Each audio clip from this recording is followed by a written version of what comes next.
Allô, allô? Ici Stéphane Boutin, coach de performance. J'espère que vous allez bien. Qu'est-ce qu'il fait? Il te flatte la face. Bon, aujourd'hui, c'est l'Halloween, 31 octobre.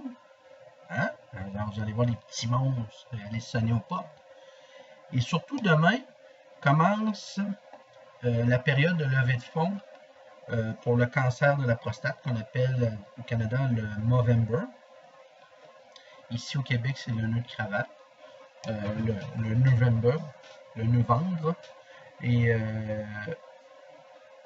ici, en Canada, c'est le Movember. Moi, personnellement, je souscris plus au Movember. Et c'est pour ça que je me suis laissé pousser aujourd'hui un petit peu la barbe et la moustache. Donc, c'est pour ça que je débute cette vidéo en vous parlant du Movember et du novembre. Parce que les hommes, nous, c'est pas le cancer du sein, c'est surtout le cancer de la prostate qui nous affecte. Et donner de l'argent pour des fonds de recherche, je pense que c'est pertinent. Si on peut un jour arrêter ce cancer-là, nous en sommes tous bien heureux. Capsule vidéo numéro 41. On réaborde un sujet qu'on a abordé à la capsule vidéo numéro 22. Jadis, il y a déjà plusieurs mois, le coaching de performance, mais dans la capsule numéro 22, j'expliquais plus mon travail. C'est quoi être coach de performance? Aujourd'hui, c'est plutôt de répondre à la question « Comment devient-on coach de performance? » C'est quelque chose qui ne suit pas un parcours scolaire, on va dire ça comme ça. Hein?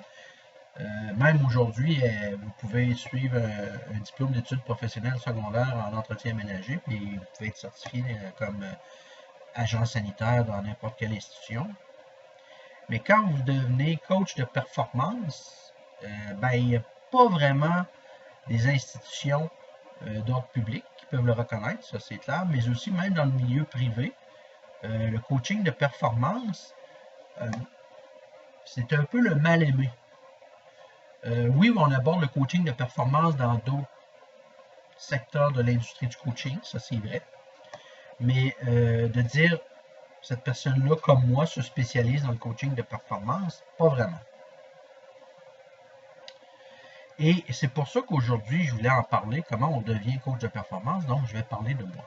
Okay? Qu'est-ce qui m'a amené à devenir coach de performance?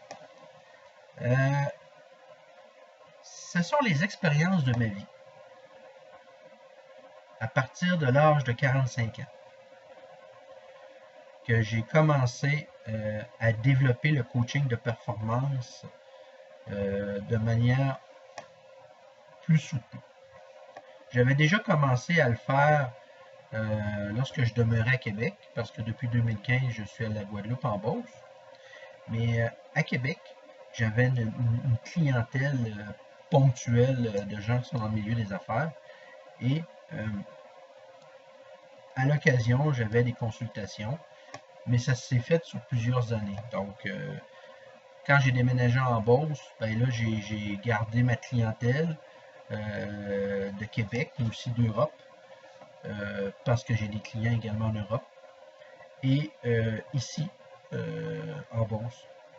Mais ce n'est pas l'essentiel de mon chiffre d'affaires, entre guillemets, pour cette clientèle-là. Mais par contre, je dois dire que j'en ai. Et j'ai aidé des groupes à se former, notamment au Focus Gym 5.0. Donc, ce sont les expériences de la vie. Qu'est-ce que j'entends par les expériences de la vie? Ce sont les échecs liés au travail, liés à des projets d'affaires, liés à des projets d'ordre, on peut qualifier d'ordre culturel aussi. Différentes expériences que, si admettons, vous rédigez votre curriculum vitae, vous devrez enjoliver le tout pour que ce soit clair pour le lecteur. Okay. Si par exemple, je dis, c'est un exemple que je donne, Je dis que j'ai déjà travaillé dans un secteur d'activité et ça n'a pas fonctionné, ça a duré 2 mois, puis je suis parti. La réalité et la vérité des faits font que j'ai effectivement travaillé 2 mois dans un secteur d'activité donné. Mais je n'en suis pas sorti gagnant parce qu'il n'y a pas eu de suivi à ça, puisque j'ai abandonné le travail en question. Donc, comment on rédige ça? Mais on peut dire qu'on a telle expérience dans tel domaine. Moi, je suis quelqu'un qui vit beaucoup des expériences. Okay? Je suis quelqu'un qui expérimente beaucoup et qui me fait une tête à partir des expériences. Donc, moi, ma vie, je ne la définis pas tant par mes diplômes, même s'ils sont là présentement derrière moi. C'est pas tant ça qui me définit que plus les expériences de vie, l'expérience professionnelle, mes expériences de vie, mes expériences amoureuses, mes expériences d'amitié, etc. Ce qui veut dire que nous devons comprendre la chose suivante, c'est que devenir coach de performance, vous devez déjà avoir une trame de fond qui vous amène à ça. Si vous êtes dans un milieu où il n'y a pas de performance, ça va être difficile pour vous de vous aiguillonner vers là. Moi c'est venu de facto parce que j'ai eu aussi des expériences d'affaires et même au plan professionnel, des emplois quand j'étais salarié jadis. Et ça a été des bonnes réussites pour moi. Mais je devais être soumis à la performance. Donc, je n'ai pas travaillé vraiment dans le secteur public. J'ai déjà eu des époques de ma vie où c'était très difficile financièrement, quand j'étais beaucoup plus jeune. Donc, j'ai déjà eu recours à des subventions salariales pour me maintenir en poste, pour améliorer mon employabilité. Donc, tout ce que je parle des fois à travers mes vidéos, j'ai passé par là. Okay? Donc, quand je parle de la performance et de la sous-performance, je sais c'est quoi. L'employabilité, je sais c'est quoi. Le manque d'employabilité, je connais aussi. Donc, c'est important pour vous de savoir que le coaching de performance, c'est quelque chose qui est important de comprendre, à savoir que vous ne devenez pas coach de performance parce que vous allez chercher un diplôme. En tous les cas, pas pour moi. J'ai aucun diplôme qui atteste de mes compétences en coaching de performance, mais j'ai ma clientèle qui est satisfaite. Donc, ça prend des expériences de vie au plan professionnel avec des lots d'échecs importants. Je le dis tout de suite. Savoir les deux côtés de la médaille. Pas juste qu'est-ce qui va bien et qui paraît bien, mais aussi les échecs. Ensuite, les failles que nous avons comme personne peuvent nous emmener à nous améliorer continuellement, c'est-à-dire la performance. Qu'est-ce à dire? Ben moi, je suis alcoolique et je suis sobre depuis 2010. Donc, c'est une maladie que nous avons, beaucoup de gens, que ce soit hommes et femmes, sur cette planète. Et c'est une maladie qui ne se guérit pas, mais on peut vivre avec.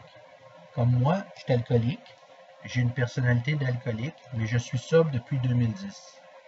Donc, bravo, ça c'est une réussite. Mais j'imagine que vous comprenez que j'ai passé par une série d'échecs avant d'arriver à la conclusion que je suis alcoolique, puis qu'est-ce qu'on fait avec ça. Donc, je peux parler de ce qui est difficile. J'ai encore des difficultés à d'autres niveaux. J'ai encore du surpoids. Je l'avais perdu, j'en ai repris, j'en perds, j'en reprends. J'ai encore des blessures émotives à régler, donc je peux en parler parce que je sais un peu ce que ça veut dire.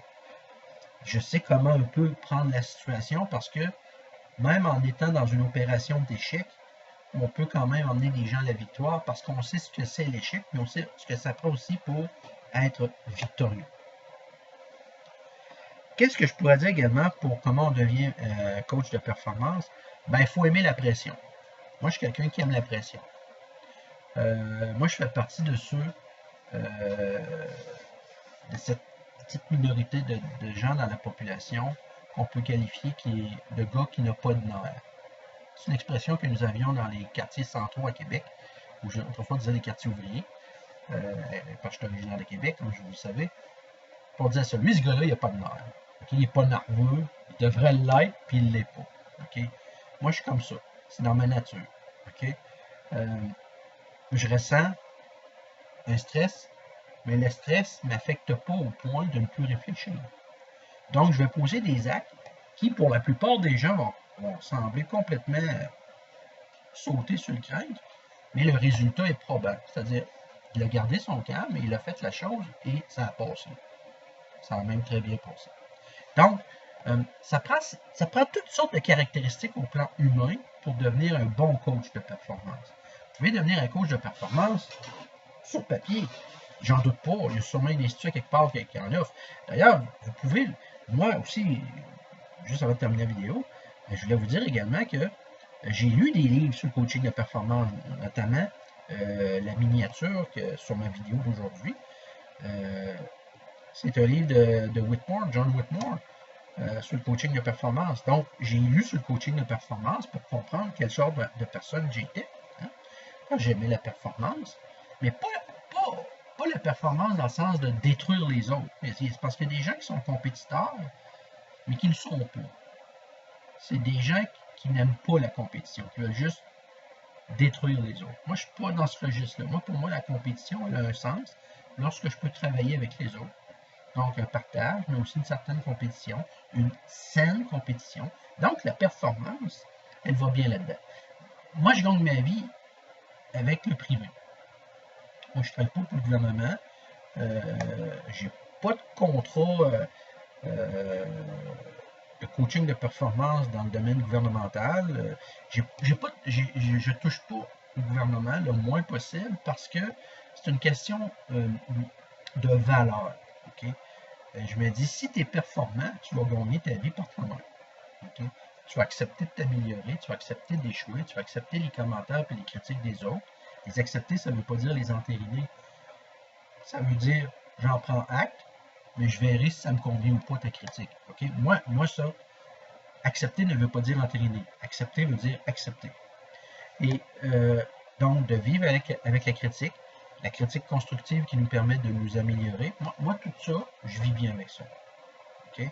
Ce que je vis moins bien, puis je l'enseigne d'ailleurs dans mon coaching de performance, c'est les mensonges, c'est se mentir à soi-même. Quelqu'un qui ne reconnaît pas les 4 accords Toltec comme étant des accords valables pour un mieux-être, déjà j'ai un peu de difficulté avec la personne, mais je l'accepte en tant qu'être humain. Pas de souci pour ça. Mais c'est quelqu'un qui ne recherche pas à avoir la parole impeccable. Quelqu'un qui est tout le temps en train de prendre des choses personnelles. La moindre chose que tu lui dis, il prend ça personnel. Puis il fait des suppositions constamment. Puis il ne fait pas toujours de son mieux, même pas vraiment. C'est pas le genre de personne que j'ai dans mon entourage professionnel. Okay? Les gens que j'ai dans mon entourage professionnel, c'est-à-dire dans mes clients, c'est des gens qui, règle générale, sont dans les 4 accords Toltec. Okay? Parce que je ne pourrais pas m'entendre avec eux autres. Ils me diraient des choses, puis est-ce qu'il peut arriver des situations dans la vie de quelqu'un où on peut ne pas tenir sa parole? Ça peut arriver. Ça m'est arrivé.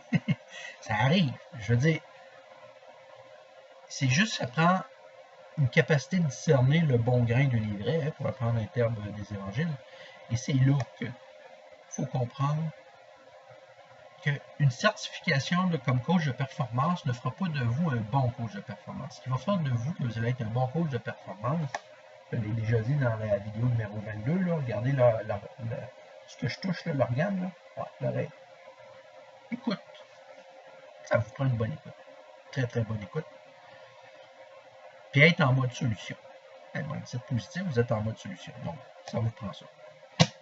Bon, j'approche le 15 minutes, et que déjà j'ai beaucoup parlé.